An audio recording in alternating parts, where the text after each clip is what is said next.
Good evening. It's so good to be with you. And tonight, if you haven't figured it out already, this show is about community and the people who work in the community. And tonight I have two outstanding community activists, Mr. Jonathan Rubin, guardian ad litem, is that pronounced right? And Mr. Gus Iversen. Now, Gus is not only does some veterinarian work, but he also is a community publisher. And it's getting so hard to get published nowadays, and I hope that Gus will discuss that with you. I mean, the same thing is happening to publishing almost as is happening to housing. And Jonathan works in housing. I'm sure, Jonathan, you have your eyes now on renewing the rent laws, the rent stabilization laws, and the rent control laws?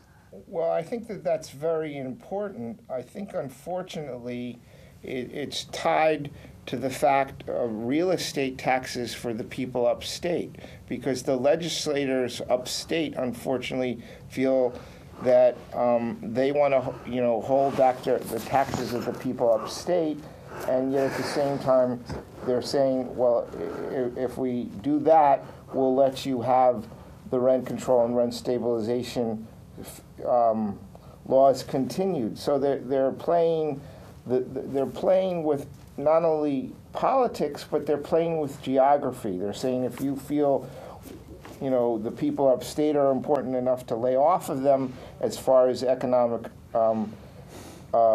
taxation, we will lay off of the New Yorkers who are dependent on rent control and rent stabilization. Unfortunately, it's much more of a serious problem than that in housing today. The housing problem today deals with a community where many people are on fixed incomes, they're supported by the government, and they're on fixed incomes either because they're physically disabled, they're mentally disabled, they've lost their job, they've had some emergency situation. As a matter of fact, there is a person who lives in our community on the west side, and but for my work, and I'm not saying I'm so perfect at it, but for my work, she would have been out of her home of 30 years. And the landlord wasn't really concerned about anything except the check that was owed. Fortunately, I had the right contacts in the semi-problematic social service agency of Human Resources Administration, Adult Protective Services. I would say there are some very good workers, and there are some very mediocre workers, and some workers who've even dropped the ball on cases. I'm not attacking people personally when I say that, but people's lives hang in the balance, and I think housing is the core issue today because, as I said once before on your show, a very famous anthropologist, Robert Redfield, said a home, whether it be a hut in the rural or jungle areas, or it be a studio apartment in New York City, a home centers and stabilizes a human being's life. And unfortunately, a lot of those lives are in tumult and chaos because of the court process that unfortunately some of the landlords put people who are struggling into. I know, it's really unfortunate. There's that dichotomy in our society. If you're rich, you're eccentric. If you're poor, you're crazy. That happens very often in our society, and it's very frustrating to deal with it, and I know we'll get back to it. Now, Gus, you do something that fascinates me. You're a community publisher. Yes. How does that work, and how do you go about it? And let me say one thing. Our friend Toni Morrison, who became very famous, but she started in a time when she was able to survive without community publishers. But Right. today, if Toni Morrison had been a housekeeper like she was, tried to publish her wonderful, wonderful novels, she would have to come to somebody like you, right? Well, and first of all, thanks for having me on the show, Josh. But I guess one of the fundamental differences between a shortage of housing and a shortage of publishers is that we can create publishing companies. In the age of the internet, you really only need a website to get started in that. Blogging, for instance, is a way to self-publish yourself. Zines are very popular now, and they've been popular for years. Basically, publishing sort of almost like diary entries. If you have the desire to share, you can, which is really important. And so, with the example of Toni Morrison, she could share just as easily now, more easily actually, but to carve out a career, a paying career that way is extremely difficult now. And I don't know how easy it was years ago. I don't know if it was easier or not, but at this point it is difficult. And so what I'm doing is giving people who just want to be read a platform to be heard from. And people who have a job, maybe they are a housekeeper or they do whatever. As you know, I work at a veterinary clinic, and this takes care of my housing situation, like Jonathan was talking about. But then there's also the matter of sort of the soul and how rewarding is your life, and how actively interested are you in what you're protecting and what you're theoretically nourishing. And that's more what I'm doing. I see. Are you involved in blogging too? A little bit. Through the website where I mainly sell the books. I'm old-fashioned, I guess, in that I really like a printed copy. I do readings, and many of the people who I publish do readings, and we like to sell our books. So there is a very small element of a market, but it's small. And but again, having something to physically hold is really, I mean, we all grew up on books that we didn't look at them on a screen. We held them in our hands, and we turned the pages, and we smelled the pages. And that, you've got like the Kindle now, and these sort of, you download a book into a tablet, computer, an iPad, whatever, and we're at risk of sort of losing that intimate relationship with the written word. And that's sort of that's what I'm involved in more. But I do blogging too, a little bit. Yeah. Well, this weekend, on Monday, I had an interview with Trish St. Hill, who published her own novel, Beneath the Mango Tree, and so on. So, Trish, it's a very interesting Caribbean story about a small island in the Caribbean and its indigenous peoples. And if Trish St. Hill had come to you instead of starting her own small company, what services would you have given her? That's a good question. And what it would be is really an audience. People who want to start their own independent publishing company, or there are also online websites like lulu.com where they will print your book for you. That can be very expensive, but the idea with I Loan Books, which is the company that I founded, is that people come together under that name, and immediately you have other people who are going to be interested in reading your work. There is an audience. And so if you join something that already exists, you're creating a community of not only people who are writing, but people who are going to want to read too. And there are other publishing companies who I deal with very often, and I'm always looking forward to the things that they're putting out. We'll Never Have Paris is a great zine.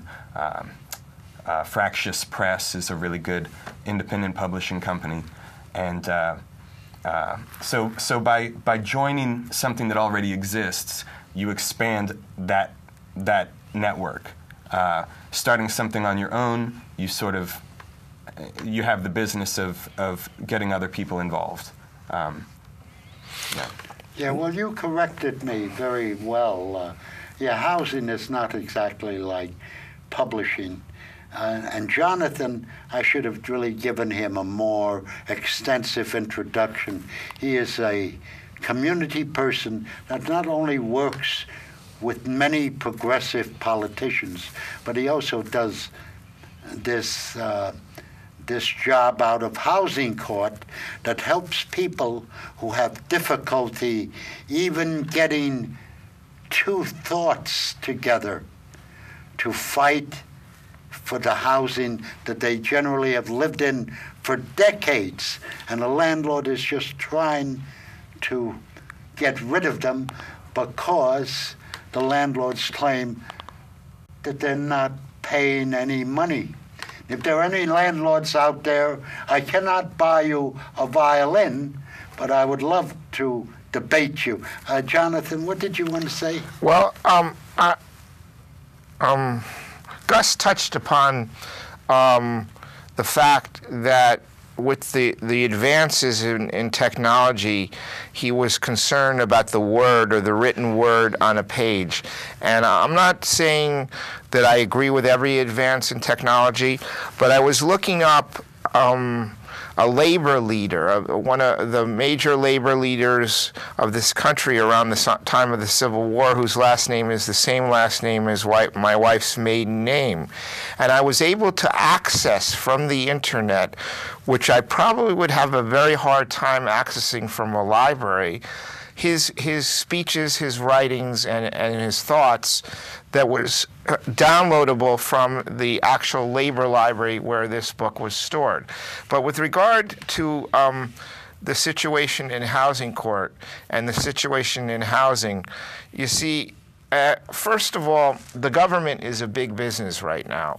And while they try to be efficient and they try not to be corrupt, and they try to be honest and a broker dealing for the people, I don't know that the agency that I have to work in conjunction with is always concerned that this person's home may be taken away. They may have an attitude about the person. They may feel they have their own caseload, which is 30 cases per caseworker. And it's not a consequence to them if the home is necessarily lost as it is to the people I helped. Unfortunately, even with a lawyer, I was not able to save a person's home. I did give him a whole list of places he could go to for assistance, such as Goddard Riverside Project Reach Out, Ansha Hesed Temple or Synagogue's homeless shelter, a lot of community groups. I couldn't save this man's home, and it was really galling to me because one of the judges decided, we didn't act fast enough to put in a motion with New York City Housing Authority, which had originally terminated this person's home. So it was an uphill battle in the first place because she felt we had to, within the time we had, save this person's home by putting in the legal papers. She didn't ask the lawyer why he didn't do it. She didn't care why he didn't do it. The lawyer, as it turned out, was a lawyer dealing with individuals' freedom from imprisonment and individuals' avoidance of deportation. So he had immigration law cases and criminal cases to work about. And he's barely even making a living. He's not, people are taking advantage of him and not paying him. And, he's not living a great economic life. But I also wanted to touch upon one other thing with regard to housing. You see, housing is what, in effect, really manipulates a lot of things going on in our country. It manipulates the government because the real estate industry has not only its contributions to the people running for political office, but because of those contributions, sometimes it leverages the legislation that we talked about. So, while it's very, very important, or it's vital for several 100,000, if not a million or so New Yorkers that rent control and rent stabilization stay in place, to the real estate industry, that's hurts their profit margin. And their focus is profit, not people. And we've gotten away from the concept that people should matter, not how much property one owns, not how much profit one owns is able to access.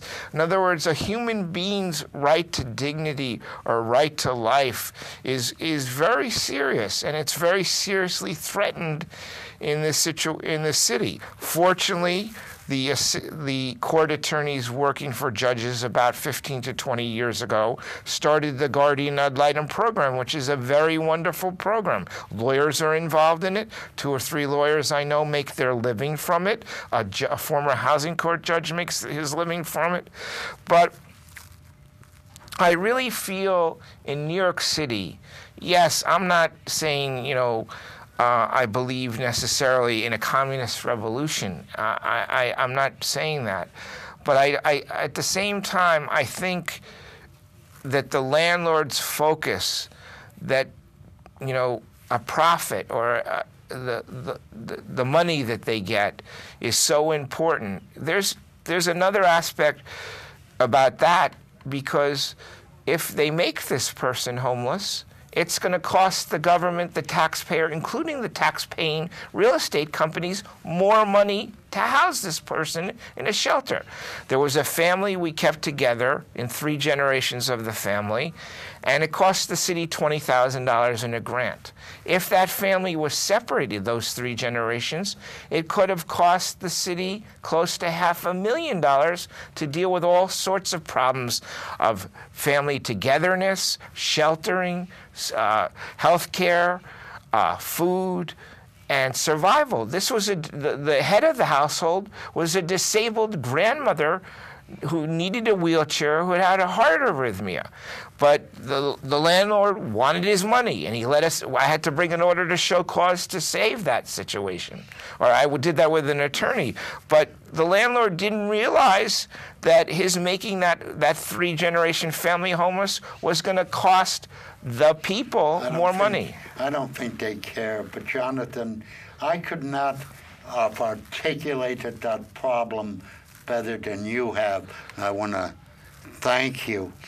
I took a course at City College a few times, years ago, about 2-3 years ago, a grad course on writing as healing. And Gus, that's one of the great things about writing. It's not only an expression of one's inner soul, but it's also very healing. And we know from so many cases how important it is and how invaluable it is for the human psyche.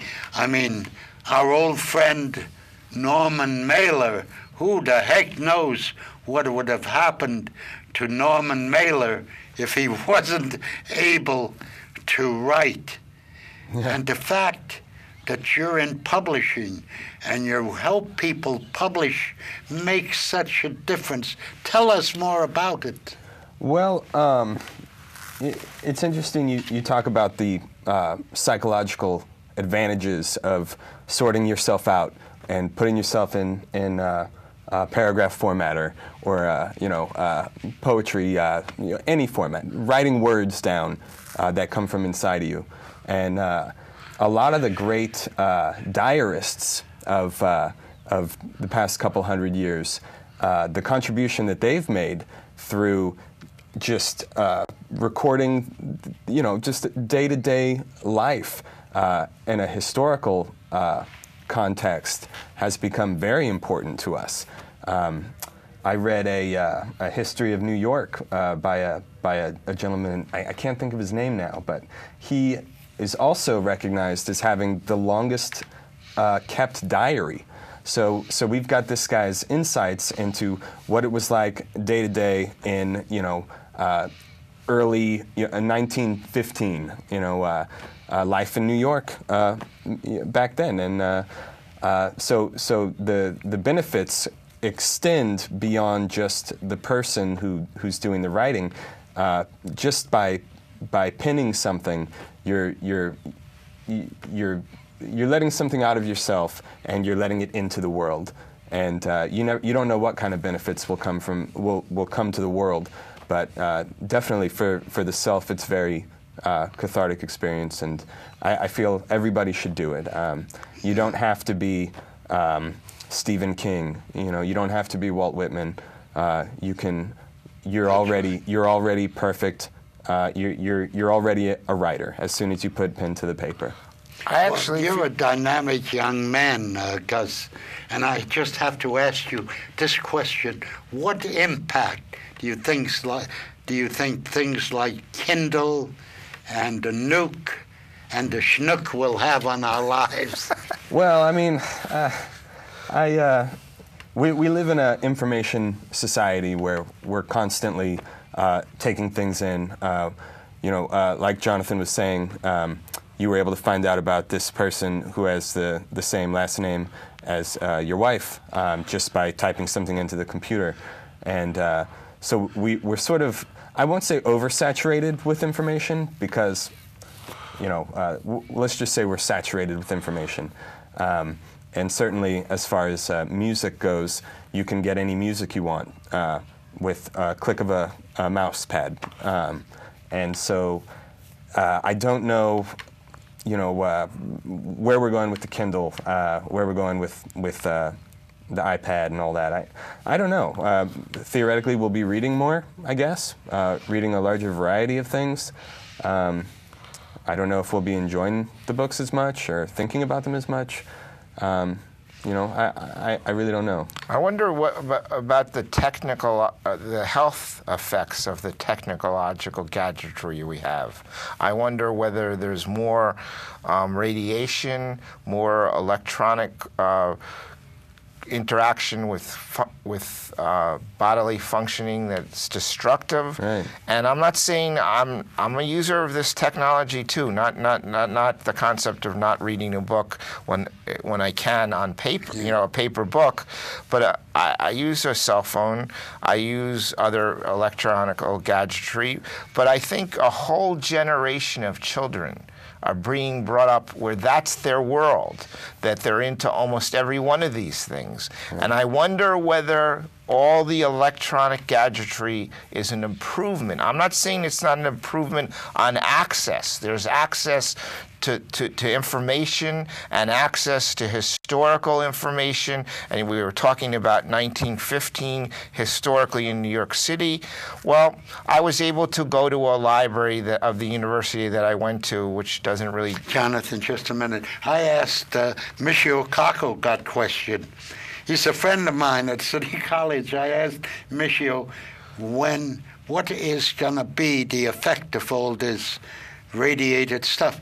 He says it's going to take us 10 years before we really know the complete answer to that question. Go ahead. Yes, we were talking about 1915 historically in New York City. And, unfortunately, many people don't know of the corruption factors in New York government. But there was a guy named Big Tim Sullivan who was actually defeated by a very famous congressman, Meyer London. Meyer London was a labor leader, starter of the Workmen's Circle, and, a very good social contributing person. He contributed labor laws, insurance laws for laborers, health insurance, unemployment insurance, I believe. But he had to go against Big Tim Sullivan's machine. Now, there was one aspect of then Assemblyperson Tim Sullivan, I believe Assemblyperson Tim Sullivan helped enact a law that you could not carry a concealed weapon at the time. But at the same time, the corruption that's rooted in the politics of New York is very threatening to the concept of people matter. And I think this Congressman, Meyer London, gave an example why people matter to him, which is rare in government. And he was Moscow born, and he tutored to put himself through law school, and as I said, founded the Workmen's Circle and was a big labor organizer. But he was such a labor organizer when he was congressman that a family of a striking worker came to him and said, we can't, the head of our household is on the picket line. We can't basically support our functioning, our eating, because we have no money. And he had $25 in his bank book, and he said, this is important that these people eat. I'll eat. I'll survive. And he wrote a check for his full bank account. That doesn't happen in government today, where the human element is that pronounced. Well, that's the story. That's the bottom line, Jonathan, that people matter. That is the story of Manhattan Neighborhood Network. That is the story of writing and being able to express yourself and being able to publish your thoughts. That's the bottom line of what Richard Guerrero is doing, acting and comedy and stuff. It's very, very important. And once when we believe that everyone matters and everyone is vital and unique and essential, then we won't need 1 million people in Tahrir Square in Cairo, because people like Mubarak or whatever his name is could not exist if every person was treated with respect and dignity, and we followed Eleanor Roosevelt's Declaration of Human Rights. What do you have to say about that, Gus? I couldn't agree more, Josh. Yeah. I think you really summed it up there, yeah. Yeah. I think you actually had a great comment, Josh. I think that your listeners needed to hear that. Yeah. I wish we had more time to talk about this, actually.